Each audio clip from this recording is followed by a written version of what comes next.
What's up? My name is Anaya, my pronouns are she, her, and this is Naya's Garden.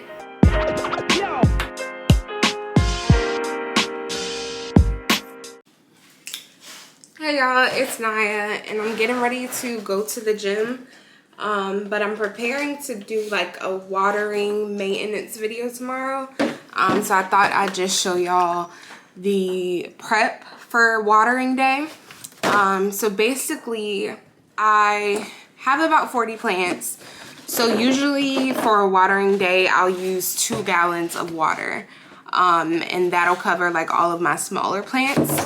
My larger plants, like my bird of paradise, yeah,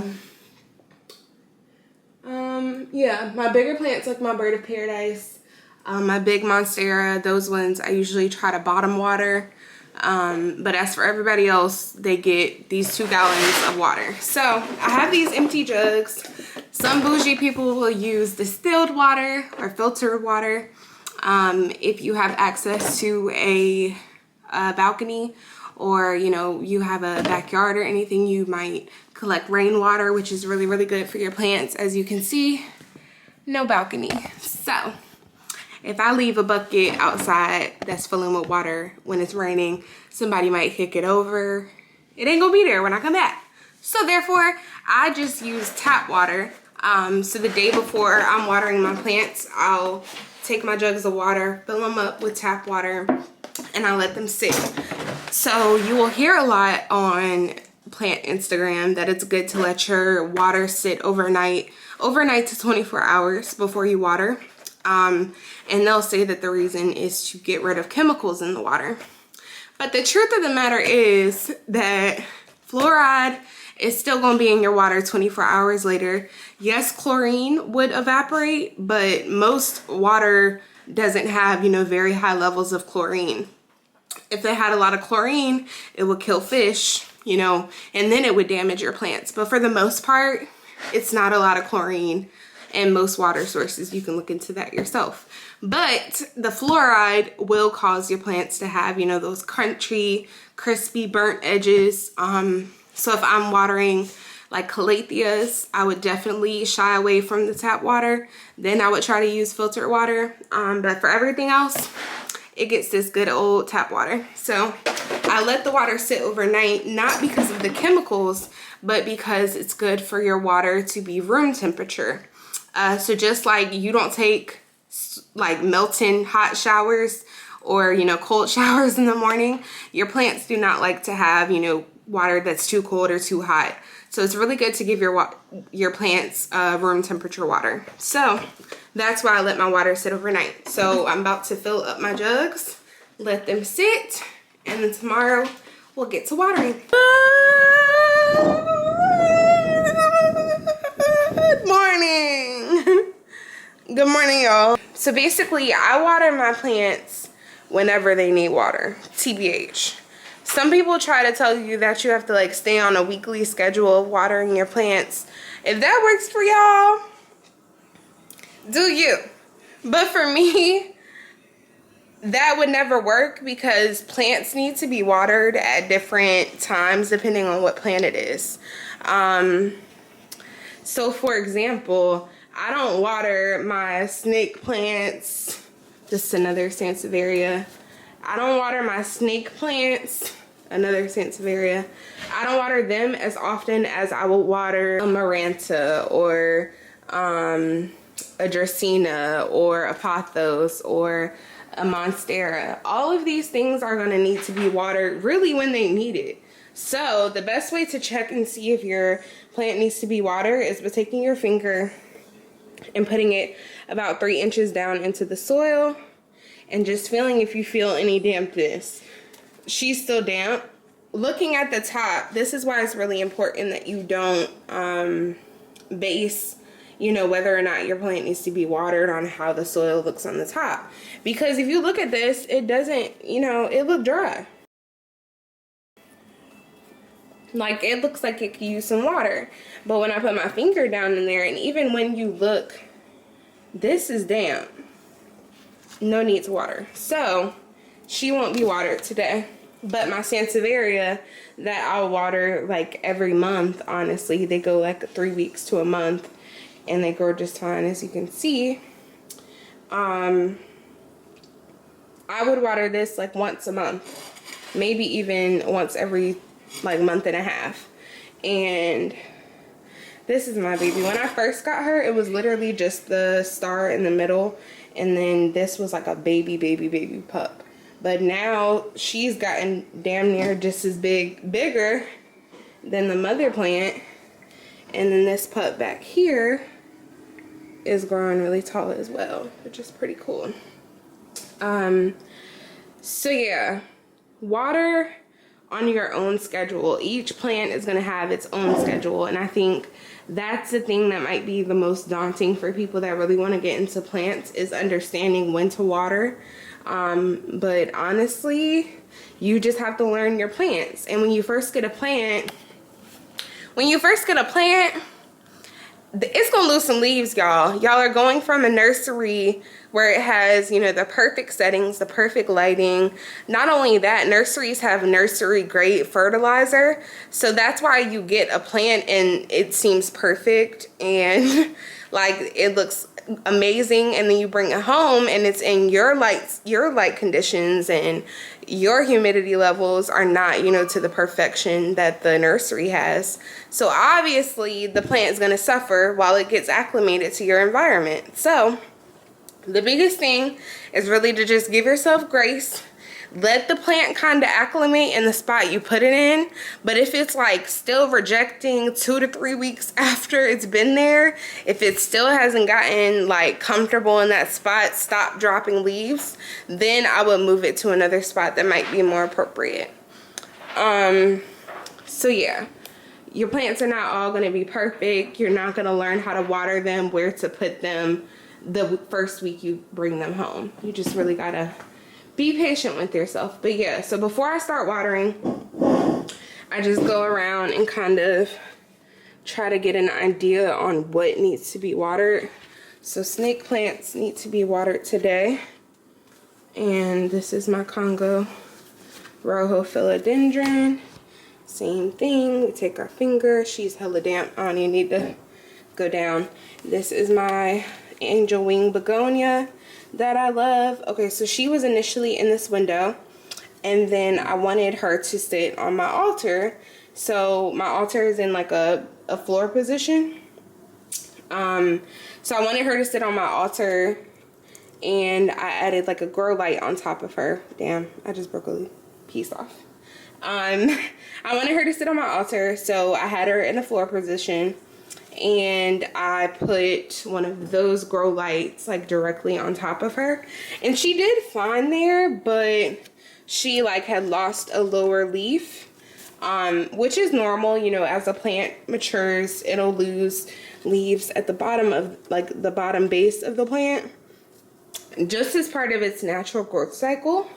So it's really normal to lose leaves on the bottom of the plant. Don't let that be, you know, the determining factor on whether or not you move a plant. It doesn't mean that the plant isn't happy. It could just mean, you know, that it's growing, and basically your plant starts to put all of its energy into the new growth that's coming out of the plant. So those older leaves don't get as much energy, and they start to break off or, you know, fall off or yellow.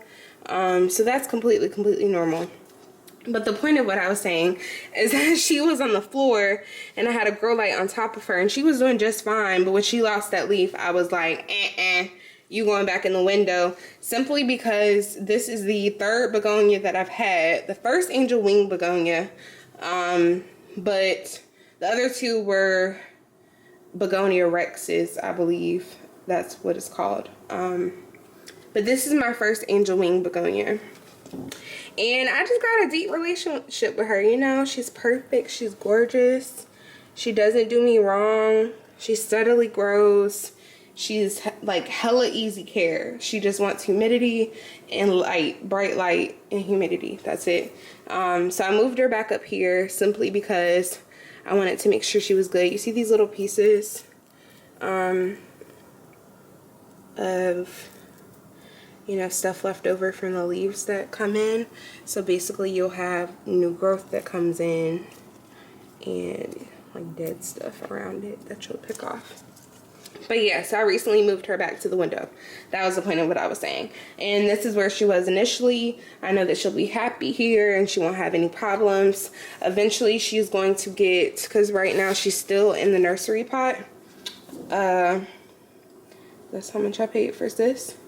So eventually she will get repotted. Once I can see roots coming out of the bottom, I'll repot her. When I first got her, I could tell that they had just put it in soil, so the roots were not very, very established. So I'm gonna wait until they're established to actually like put her in a pot and take her out of the nursery pot. Whew. So yeah, this is my Ficus benjamina. That's my bites. She is wrinkled. So another way of telling when your plant might need to be watered or might need more light is if the leaves are very, very wrinkled, as she is. So she's another one that I recently moved. She was living on top of the plant shelf, which as you can see is about maybe 6 feet away from the window. She was on that back corner.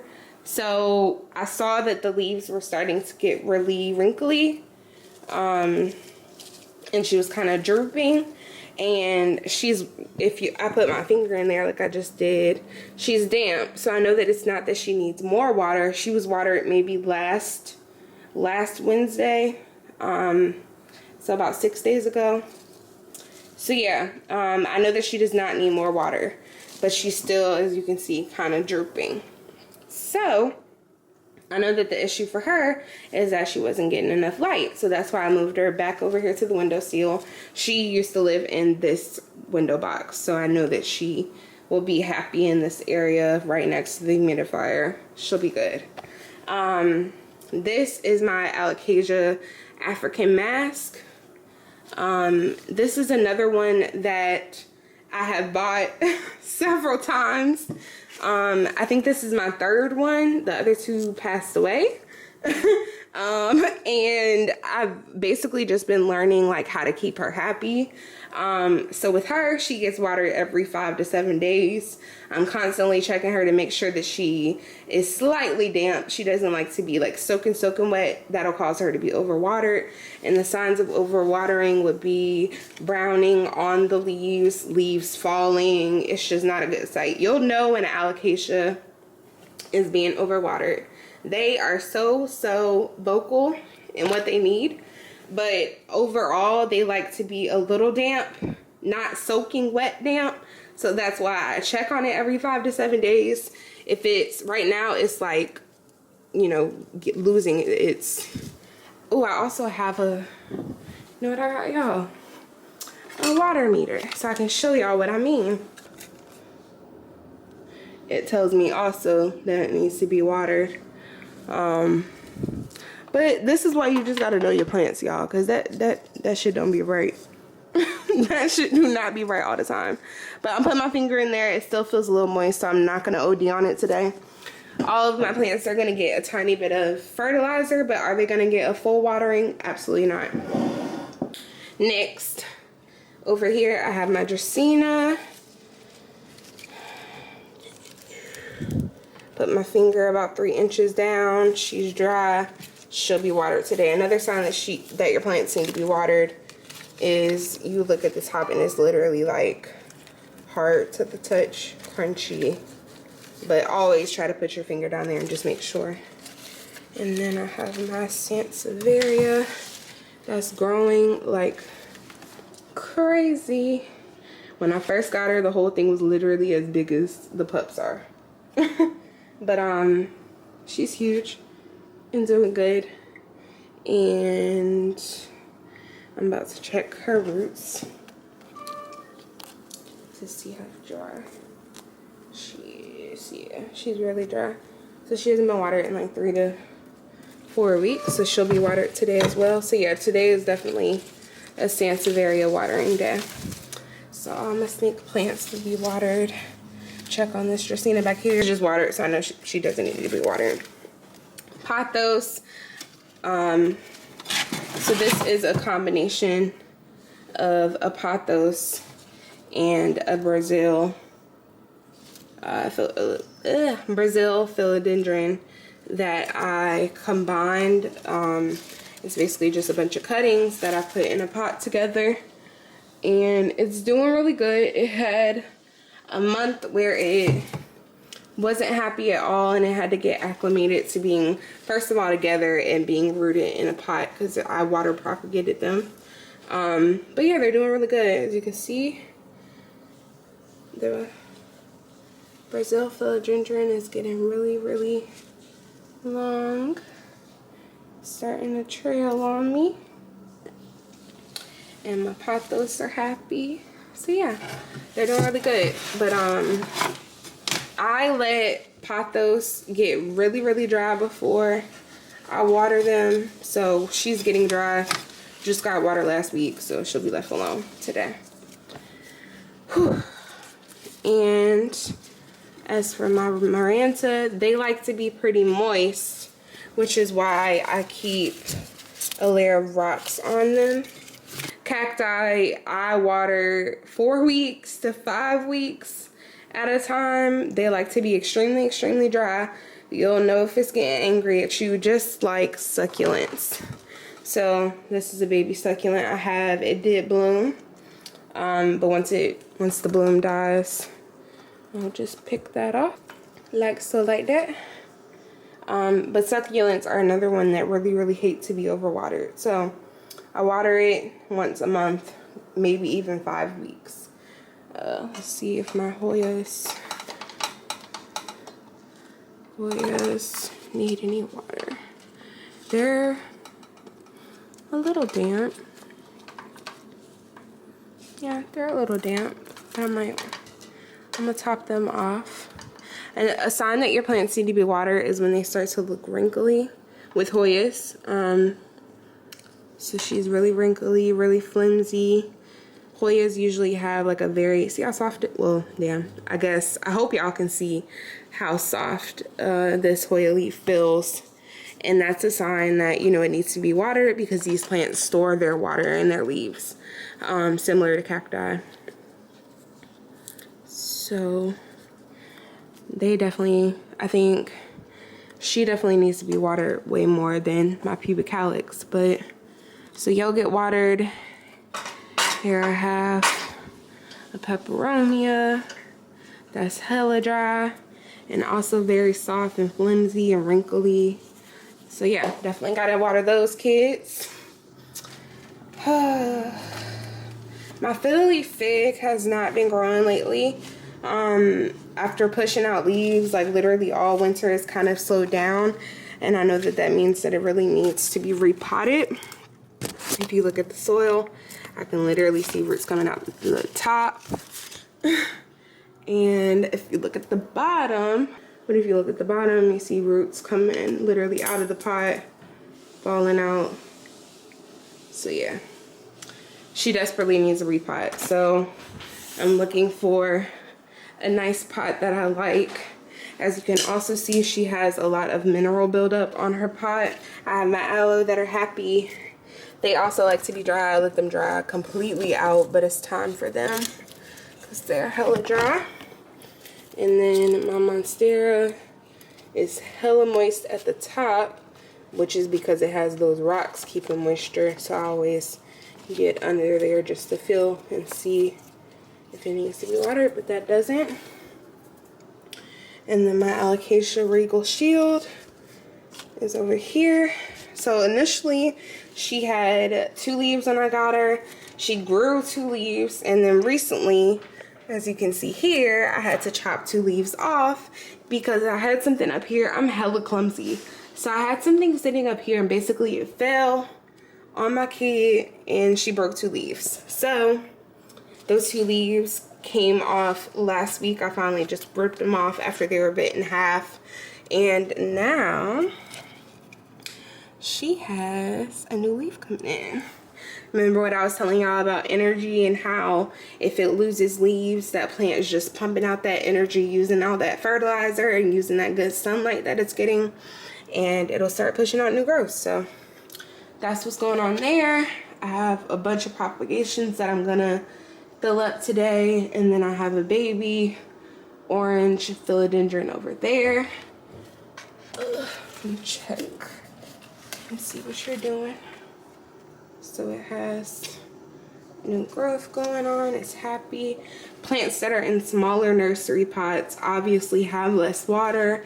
And this one that's right in the window, I have a west facing window, so it's a lot of light in here. I think it's southwest facing window. So it's a lot of light coming in through this window, and it's a small nursery pot that's right in the window, so obviously this is gonna have to be watered more than, say, Spicy, the philodendron over there. So she's hella dry. I can tell. I can feel how light the pot is. That's another sign. So yeah, she needs to be watered. Let's see. This is my alocasia Frydek. That used to be huge.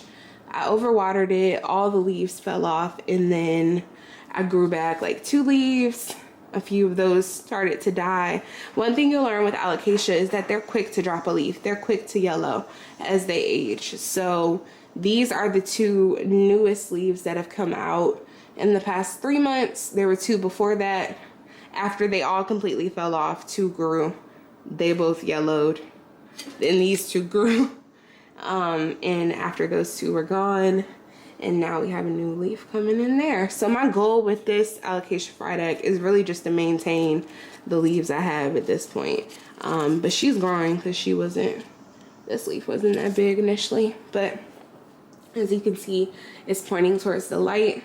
So another key point is that when you're watering and the plants are leaning towards the light, just to make sure that all of your plants are getting an equal amount of sunlight, like all the way around it's getting an equal amount of sunlight, you'll want to turn the pot. So if you see that a plant is leaning, like my big monstera, you notice that all of the faces of the leaves are kind of pointed towards the window. So when I water her, I'm not watering her today, but when I wipe off her leaves and do my maintenance, I'm gonna turn the pot so that these leaves that are facing towards the window are gonna face the opposite way, and eventually they'll all lean back towards the window. But it just makes sure that these leaves on this side, on the dark side, get their sun exposure as well. So yeah, rotating plants is a big deal. Like I said, I don't water golden pothos a lot until they get hella dry. She's dry, but she's a tiny bit damp, so I'm not gonna mess with her today. She's getting left alone. I have my green Maranta back there. She was initially in the window. I moved her over here. She's still in her nursery pot and does not need to repot it. That's me looking at the bottom to see if I see roots, if it needs to be repotted, but she doesn't. I heavily propagated her, so she hasn't been doing good ever since. It's crazy because my red Maranta, y'all, I hate when this happens. When your leaves get on the fly trap. I'm gonna have to get that off. That's annoying the hell out of me. I'm probably gonna end up ripping this leaf because that's how that works. And that's the thing I don't like about these sticky traps, and why I'm about to go get me some mosquito bits and do that again. But anyways, the red Maranta did really good getting propagated, but this green Maranta, not happy, has been looking leggy ever since. These past few weeks it's been getting a little yellow, which tells me that she's dry as hell. I need to do better at making sure she's moist. And then I have my peace lily. When peace lilies are dry, they droop all the way down. She was drooping about 3 days ago, so I went ahead and watered her, and she literally popped back up. So I know she doesn't need to be watered because she just got watered. So that's kind of an overview on most of my plants. And now that I've gotten a good idea of what needs to be watered, I'm gonna go ahead and grab my water jug, 2 big gallon jugs of water. I probably won't even end up using both of these today because, like I just showed y'all, most of my plants don't really need to be watered today. So I am taking I use 2 different jugs, And that is because one of the jugs is what I actually put my fertilizer in and mix it up. So I use fish fertilizer. And hence the name. Fish fertilizer is fishy as fuck, okay? And it smells terrible and will leave your jug or watering can, whatever you're using, it will leave it smelling weird. It will have the brown look to it. It's just it's not the best look. So for that reason, that's kind of why I switched to using gallon jugs over my watering cans for like my weekly waterings, my major waterings. I don't use watering cans for the major ones. I use them for when I'm checking up on a plant and I see that it needs water like real quick, but all of them don't need water. You know what I'm saying? And this is because I mixed the fertilizer, the fish fertilizer, into the jug that I have this big F on. And this tells me that this is the jug that has remnants of fish in it. This is the jug, fish waste. And this is the jug that might smell a little funny or have a little brown tint to it. And that just helps me not have two jugs that both have brown stuff in them. So this is the one I specifically use for fertilizing. And if you read the directions on the fish fertilizer, indoor plants, it tells you to do 2 teaspoons per quart. Since I'm using gallon jugs, that comes out to about 2.5 tablespoons in a gallon of water. So obviously I'll take the one that's marked F for fertilizer, pour a little bit of this water out. This is filled to the brim. So pour a little bit of the water out into a watering can. Like that, just so I have some room to actually shake. And I'll take my fish fertilizer. And as you can see, it says that it's an organic alternative to gardening, great for indoor and outdoor plants, and that it doesn't burn. So I take this and I literally eyeball it. It be looking so nasty, y'all. But I'll try to shake it up first. So I take my fish fertilizer, I shake it up real good.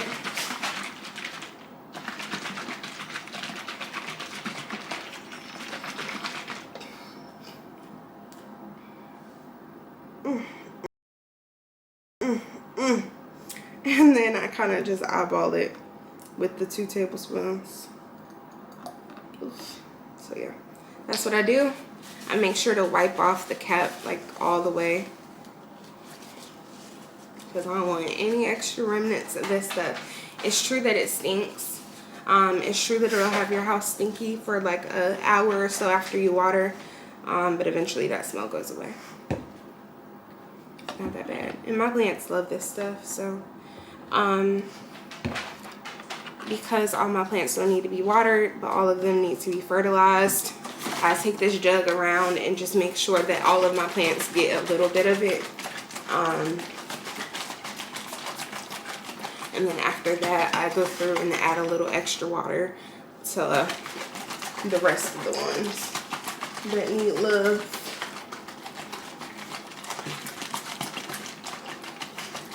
Mix it up real good. And yeah, so now I'm getting ready to go around with the fertilizer jug and get this popping. Starting with my Sansevieria star.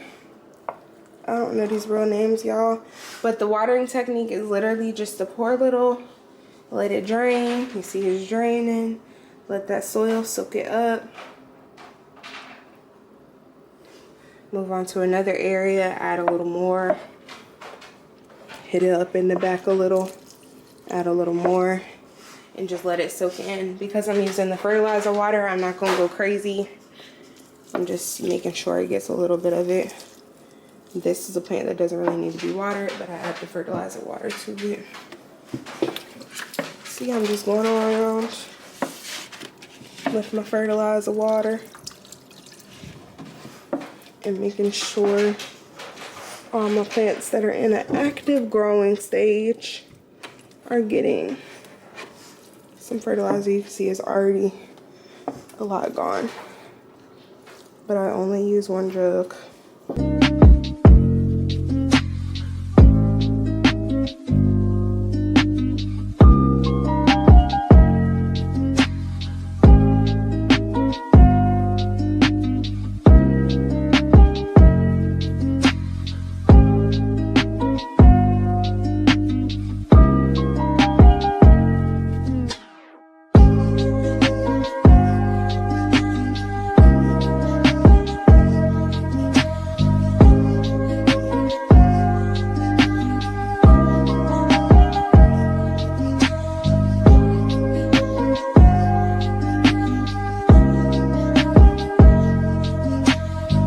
This is why I hate these gnat stickers.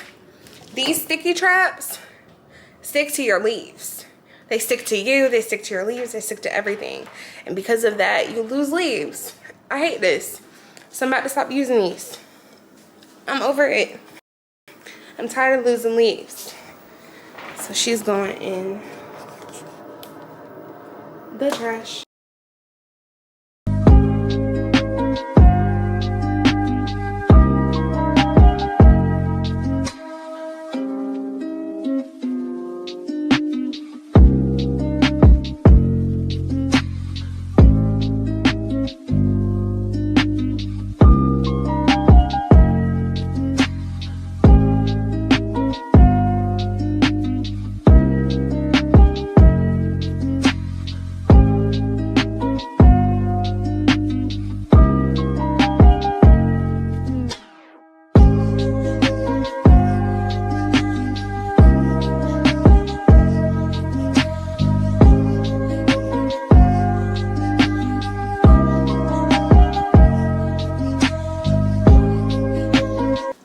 First step is done, fertilizing. So that's kind of like the first flush through for all of them of the fertilizer.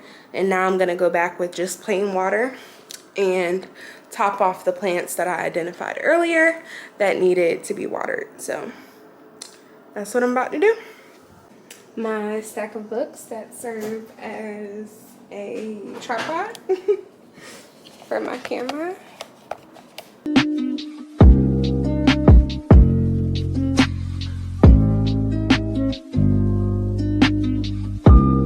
After watering in your saucers, check to make sure that you don't have a collection of water sitting under there. This should happen. It's a good thing that this happens, but it also attracts fungus gnats. So as soon as you're done watering, just take the extra water and put it on a plant that needs it. So I'm gonna give it to my Sansevieria. Pour that extra water in there. And then go through. I'm getting ready to edit, and I realized that I didn't really talk a lot about fungus gnats and how overwatering can affect fungus gnats. So basically, the fungus gnats are, you know, the eggs and the larva, and I believe it's called the pupa after that, and then it goes into actually being a fungus gnat and it leaves the soil. But up until it becomes a fungus gnat, it lives in the soil and it prefers damp soil. Therefore, overwatering your plants and having very, very like soaking wet plants all the time definitely affects having fungus gnats in your house. So another way of preventing fungus gnats, as well as using the sticky traps, as well as using mosquito bits, is to actually try to not water your plants as much. So if you look at how I water it and you say, that doesn't look like she's giving them a lot of water. First of all, it's what the plants need. And secondly, I'm just trying to make sure that I'm not overwatering, leaving the plants too soaking wet, because then fungus gnats go crazy and it becomes a breeding ground for them. So just a quick tip on making sure that you don't overwater your plants, and that you're being like I do, just watering them when they need it and not necessarily watering everything every single time you water. So, yep.